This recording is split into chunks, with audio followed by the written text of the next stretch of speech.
గురుగారు మరి ఇప్పుడు బావులు ఉంటాయి కదా, బావుల పక్కన ఇల్లులు కట్టుకోవచ్చు అంటారా? బావి పక్కన ఇల్లు కట్టుకోవటం అంటే ఆ బావికి ఎటు పక్కన మనం ఇల్లు కట్టుకుంటున్నాం అన్న దాని మీద ఆధారపడి ఉంటుంది. బావులు అంటే అది ఎటువంటి బావి? మామూలుగా చేద బావులు ఉంటాయి. ఒక 3 ఫీట్ డయామీటర్తో కింద నుంచి పైదాకా చేద వేసి బకెట్తో నీళ్లు చేదుకుంటూ ఉంటారు. ఇటువంటి బావులు ఉంటాయి. కొన్ని మూట బావులు ఉంటాయి, వ్యవసాయ బావులు ఉంటాయి, రకరకాలుగా ఉంటాయి కదా.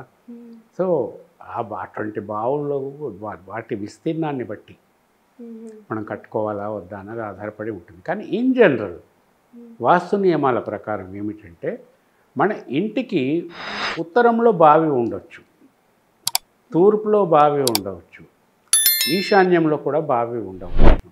కానీ ఇంటికి పడమర వైపు, దక్షిణం వైపు, ఆగ్నేయం వైపు, నైరుతి వైపు బావులు ఉండటానికి వీల్లేదు.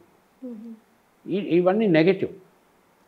ఉత్తరానికి బావి ఉంటే, ఇంటికి ఉత్తరానికి బావి ఉంటే దానికి నియమాలు ఉంటాయి. బావికి ఇంటికి ఎంత దూరం ఉండాలి, ఇంటి యొక్క తలుపుకి ఎదురుగా బావి ఉండకూడదు, ఇంటి ప్రధాన ద్వారం ఎక్కడున్నా సరే దానికి ఎదురుగా బావి ఉండకూడదు. ఉత్తరంలో ఉండొచ్చు, తూర్పులో ఉండొచ్చు, ఈశాన్యంలో ఉండదు. ఉత్తరంలో ఉంటే ధనానికి సంబంధించిన లాభం, ఈశాన్యానికి ఉంటే ధనము, పరువు ప్రతిష్టలు ఇవన్నీ పెరుగుతూ ఉంటాయి. తూర్పుకు ఉన్నప్పుడు కీర్తి, బ్రహ్మాండమైనటువంటి కీర్తి ప్రతిష్టలు పెరుగుతాయి, పుత్ర సంతానం ఇదంతా ఉంటుంది. మళ్ళీ ఆగ్నేయంలో ఉన్నప్పుడు దానికి సంబంధించిన మనస్తాపానికి సంబంధించిన అనేక సమస్యలు ఉంటాయి.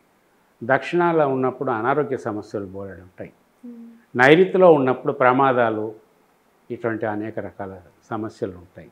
పశ్చిమంలో ఉన్నప్పుడు అనుకున్న పనులు ఏవి కావు, ఒక్క పని కాదు, అది ఊరిస్తూ తీసుకుపోతుంది, పనులు మాత్రం కావు, డబ్బులు ఖర్చు అవుతాయి, టైం అయిపోతూ ఉంటుంది.